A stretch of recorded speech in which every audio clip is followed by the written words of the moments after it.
On this week's episode of Bayou Wild TV. Today, taxidermy has actually become more than just a fish or a deer hanging on a wall. It's become almost a museum type effect where game rooms are being built, very elaborate type displays, which I think you're going to see at this show. Kind of go up and back towards the window. So this bear is the current #1 Pope and Young world record. Most people are just surprised by the size. You don't really realize how big they are.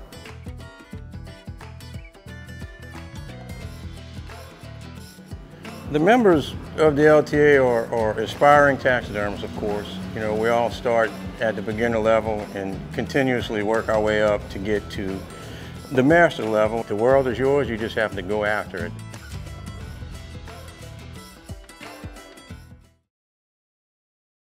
Closed captioning is brought to you by Global Outdoors. Find your next adventure and share your experiences with others by downloading the Global Outdoors mobile app or visiting globaloutdoors.com.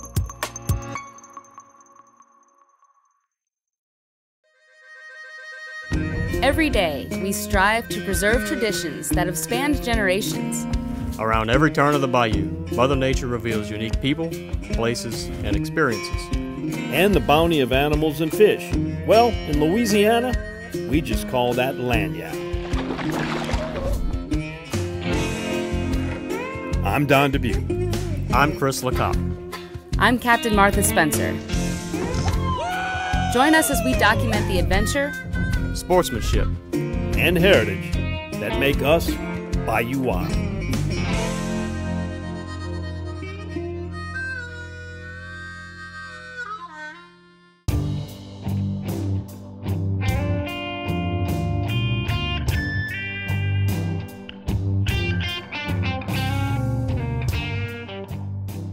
You know, one of the side benefits of going out and accomplishing a successful hunting or fishing trip is the memories it creates. And there's no better way to preserve those memories than with a taxidermy mount. This is one of my favorites here, a pair of hooded mergansers, the hen and the drake. And whenever I look at this in my office, it brings me back to that day we were hunting with a world champion duck caller, Mike Smith, over in Delacroix. Martha was there, we were filming it for a Bayou Wild show. Hit him, hit him.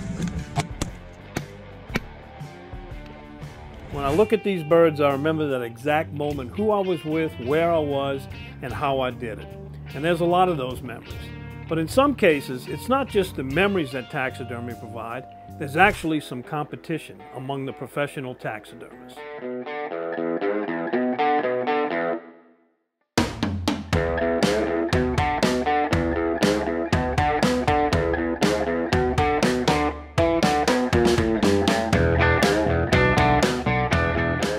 Out of the year, there's a group of artists who gather, but they're not using paintbrushes and easels. They're dealing with fins, feathers, and fur. Welcome to the world of taxidermists.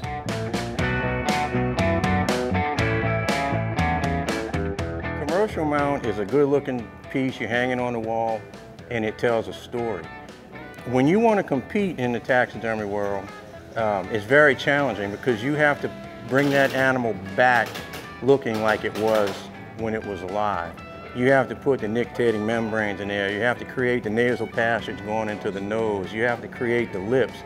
But it's extremely more challenging to compete, and it just ups your game because you know what you're up against, and it just enhances your ability to be a better taxidermist if you want to take it to that level.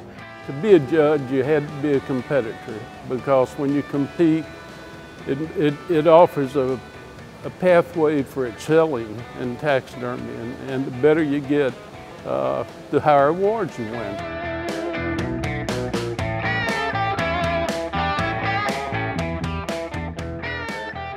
I started judging my first show in '79. What we look for is a comparison of taxidermy to nature. Nobody's perfect. There's only one perfect person in the world, and that's God, and we know that. But you can get close. We look for the things that you see in a live animal, and which is very difficult to replicate. Back when I started in 1970 at 10 years old, none of that was around. No one shared secrets, and you pretty much got thrown out of shops if you asked a question, and it personally happened to me, which was my driving force to get where I am now, to make a career out of this.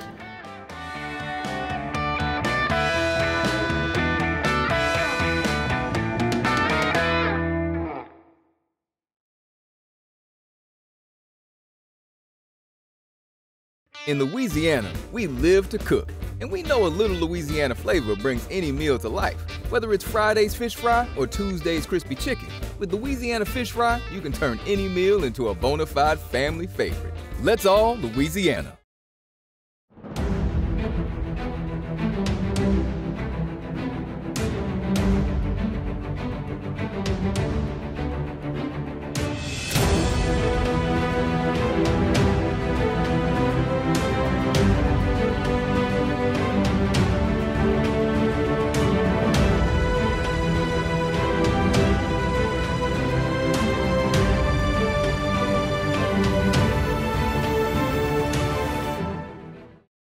This is Don Dubuque asking you to join me as a member of the Coastal Conservation Association. For 30 years, CCA has worked in Louisiana to conserve our incredible fisheries, making sure that our fishing is great today and for generations to come. Whether looking out for redfish and specks, eliminating gill nets, building reefs across the coast, or work at the state capitol and in D.C., CCA is doing what's best for the fish and the sport we love so much. Your $30 membership will ensure that this work and our great fishing endures well into the future. Go to ccalouisiana.com and join CCA today. In Louisiana, we live to cook, and we know a little Louisiana flavor brings any meal to life. Whether it's Friday's fish fry or Tuesday's crispy chicken, with Louisiana fish fry, you can turn any meal into a bona fide family favorite. Let's all Louisiana.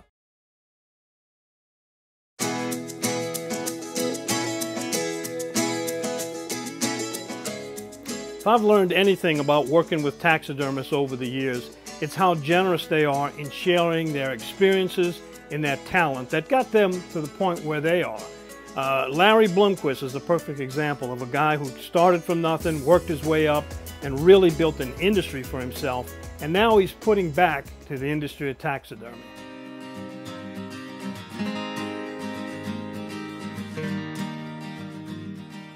I got started in taxidermy at a very young age. I was 11 years old. I took the old Northwestern School of Taxidermy correspondent course. You go out and you shoot your first squirrel, you don't want to just eat it, you want to do something with the skin. So that's how I started. But back in the 50s and 60s, taxidermy was kind of in a very secretive era.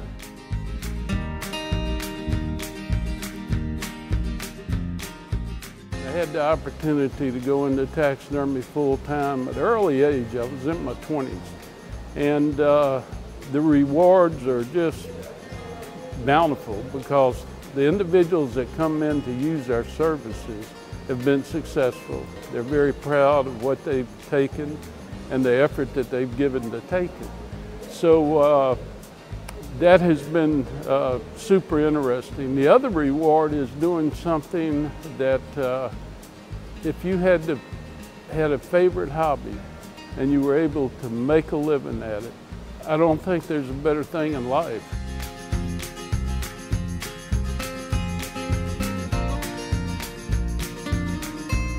It's rewarding when I see them 20 and 30 years later and they come up to me and say, man, it's still hanging on the wall and it's beautiful.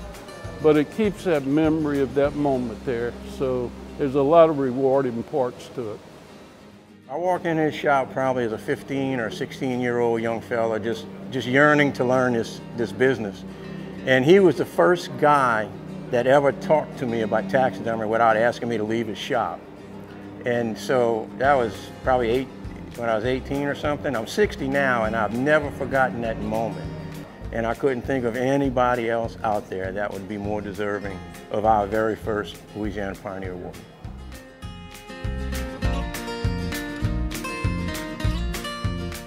But our industry since the 70s, especially through the 80s, has just gone through what I call a renaissance. This renaissance has brought forth commercial taxidermy work comparable to what you used to see in museums many years ago.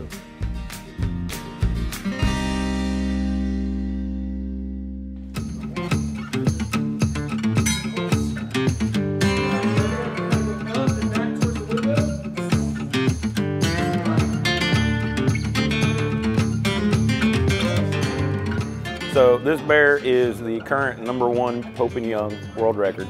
The owner of our company, Brush Country Studios, Chris Kamak, he shot this bear at 8 yards.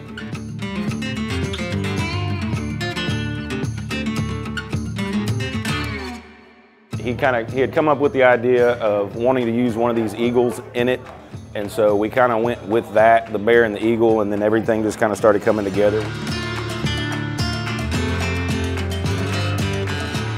To mount the bear, there was probably 100 hours in the bear. The actual tree we found with the burnouts, and we liked that, so it's just too big to use, so we had to go through here and replicate and mold this tree. There's hundreds and hundreds of hours in that. There's several hundred more hours in the base itself. This particular eagle is actually made of chicken feathers. This is a reproduction. You can see it does have a band on it, and that's just saying that it is not a real eagle. You know, when I saw that grizzly bear, it brought back memories of Alaska, because I had one pretty much in the same position that confronted me on a trail. But it's so impressive, and I think this is something that serves to really showcase an animal that the photographs, the movies, the zoos really don't do him justice. But being a taxidermy, a specified mount, it allows the viewer to get right up close and personal and really feel like they get the total immensity of what that beast is. This bear has been from Texas to Nebraska to Missouri to Nevada. It was designed for that, to travel, and it was not mounted as a competition piece by any means. Most people are just surprised by the size. You don't really realize how big they are.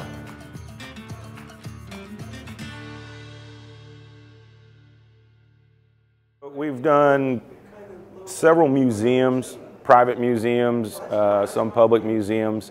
There is the Warren Wildlife Gallery that's in Austin.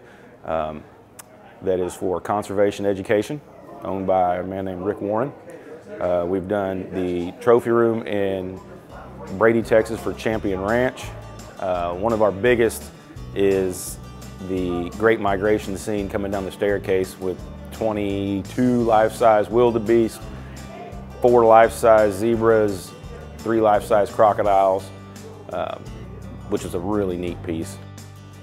My wife and I have had the opportunity to travel to Europe, New Zealand, Australia, China, and I think the American public would really be surprised how big hunting still is in Europe. And you keep thinking, hunting in Europe, but there's a lot of it. I don't see it from the standpoint of it's going to end one day. It's very important that we get our children interested in hunting and fishing. But taxidermy is going to follow that same suit. The future's good and bright, I feel, for all of us, but we do have to stay on our toes and speak good things about what conservation is and moving forward.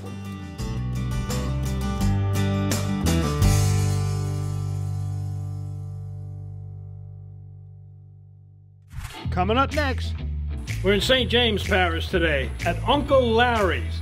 Come on in, show you what's going on here. All right, ready, set, gumbo, Don.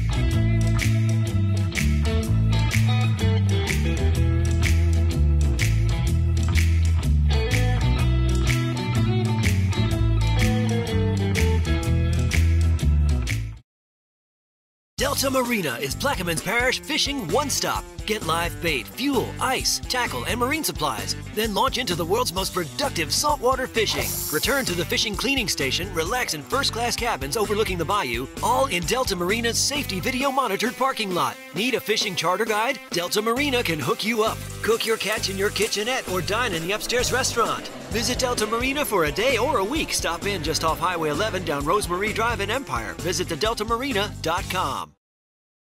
Louisiana Wildfowl Festival is October 22nd and 23rd at the Castine Center at Pelican Park in Mandeville. Over 2,000 hand-carved and collector decoys and other stunning wildlife by world champion carvers. Compare your favorites with judges who award over $45,000 in prize money. Buy outstanding wildlife and wildfowl art at Sunday's auction. Live decoy carving and painting at the Louisiana Wildfowl Festival, October 22nd and 23rd at the Castine Center in Mandeville's Pelican Park. Visit lwccg.com.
Welcome back to Bayou Wild TV. Today I'm with a buddy of mine, Uncle Larry Roussel. And he's not really my uncle, he's more like a brother.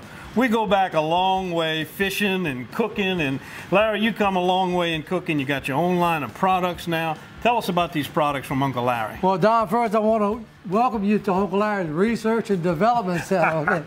But no, I got a line I started out when I retired from my job, 2015. This product, my seasoning and flavor enhancer, I needed to get that off the ground before I could get the rest of my product, because the foundation to my other products, my ready set gumbo, my ready set okra gumbo, and my stew and a few is my seasoning and flavor enhancer. So, all right, now you also got food service in the plan. Yeah, well, the plan for the ready set gumbo and the ready set okra gumbo, yeah, any food service, any restaurant that you're not happy with your gumbo bait, the gumbo that you serve your customers, come see me. I can make your job a lot easier, quicker, and better. So let's get going with the ready set gumbo. All right, ready set gumbo, Don. Ready? What we're gonna do? A little bit of oil. But I tell you, use a quarter cup, but you just need to wet the bottom of the pot. 1 pound of boneless chicken thighs is what I recommend. You could use the breast, you could use bone in, but you could use rotisserie chicken. But 1 pound of boneless chicken thighs.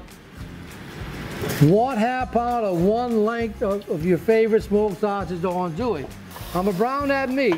Once that meat is brown, takes about 5 minutes, okay?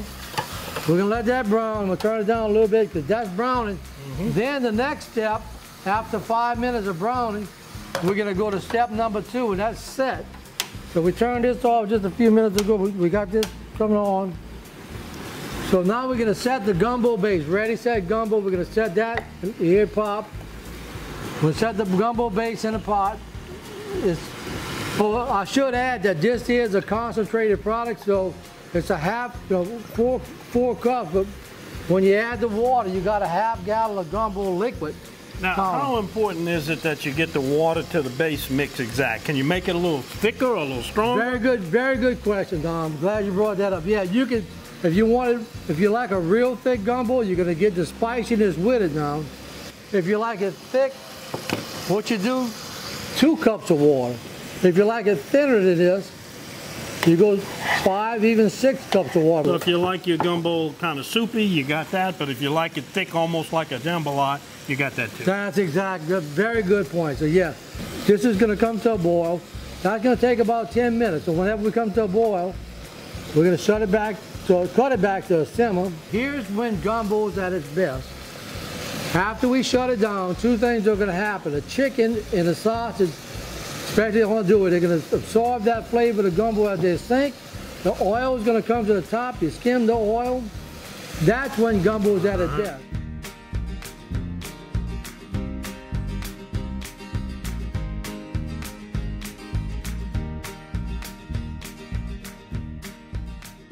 flavor with And that. we got a lot of hunters that watch the program too. Could you substitute rabbit or duck or dog Absolutely, or some game for the chicken? a good smoked rabbit gumbo is great, and you know, but it's going to take longer to tenderize that rabbit. So if you like seafood, like you said, a hunter. Yeah. People on the go, people busy, people don't have enough time to cook.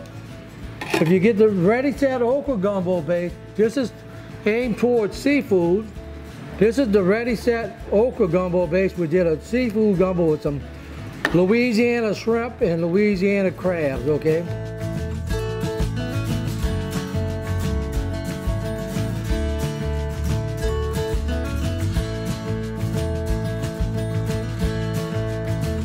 "35 minutes and you eat this gumbo right here."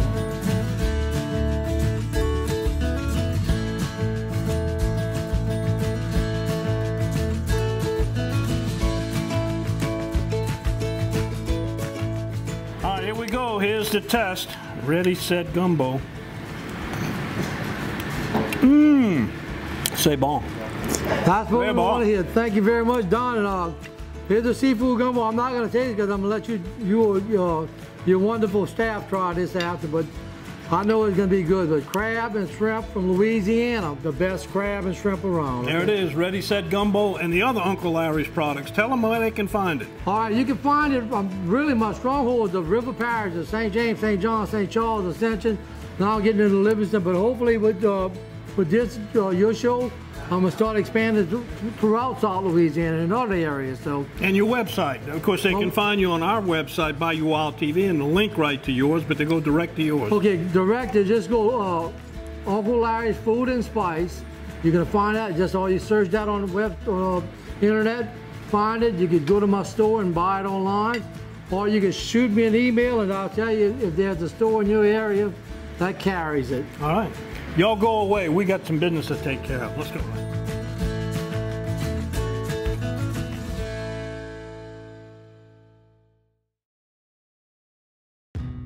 One of the reasons why Double D has been around for 50 years is because we are consistent with what built the business. And we go to great lengths to make sure that when you bring a deer or a hog or whatever it may be, your meat stays your meat all the way through the process.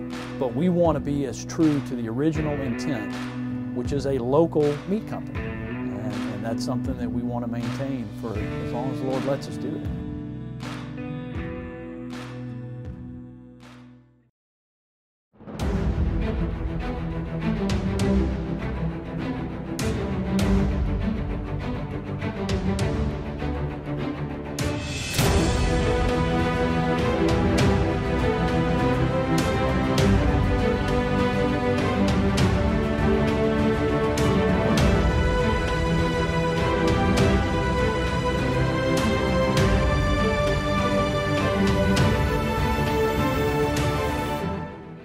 We love our children. We protect them. We guide them. We prepare them for life in the world. With all that we do, from deep in our hearts, we cannot control all things. Life-threatening illnesses and disabilities affect far too many of our children each year. While we cannot change the circumstance, we can make dreams come true. Hunt of a Lifetime is a nonprofit organization fulfilling dreams for hunting and fishing trips to youth 21 and under with life-threatening illnesses and disabilities. Visit huntofalifetime.org to learn how you can make a difference.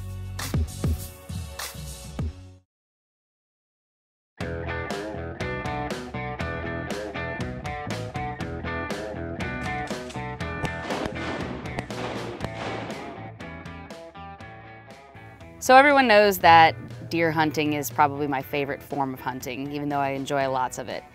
Even though deer hunting might be my favorite, I feel like taxidermy with birds might be my favorite thing to preserve because the few that I've had done are just so beautiful, and the ducks that I've chosen to mount are my first wood duck here that was shot at the island down in Parody, and this was a slew hunt, and we'd only done a few of them, and I'll never forget it because it was very short-lived and very quick.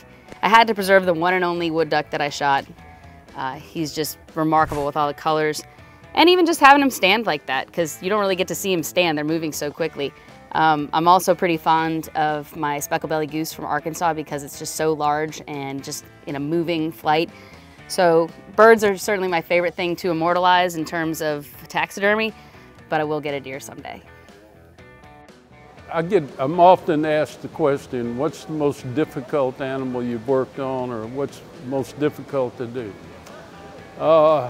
Birds are one of the more difficult to really become very efficient and good at. The wild turkey was a challenge because it's a big bird. You've got a head with no hair on it, so you can't cover up faults. Fish are very much alike, except when you get to saltwater fish. And most saltwater fish today are reproduced. But you can skin mount saltwater fish, but it's a very tricky process. And a taxidermist would have to charge twice as much as they would to do a reproduction, to do it and do it correctly. So your saltwater fish would be one of the more difficult.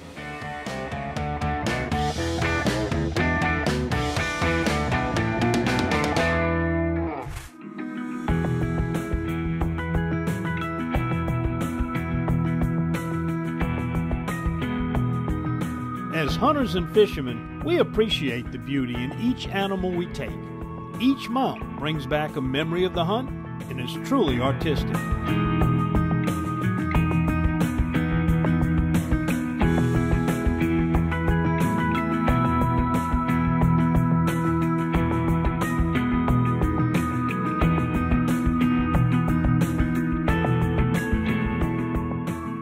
I've watched this growth.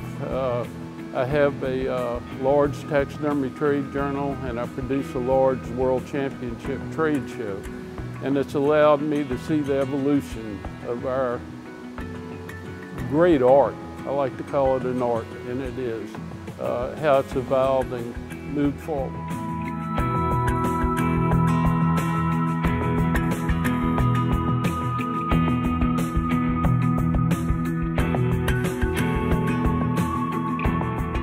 It's a fascinating art, and it is definitely an art form. When you take a skin and a pair of antlers or horns and turn it into something that looks like it's breathing, and your client tells you the thing looks like it's alive, that's the best payback you'll ever get.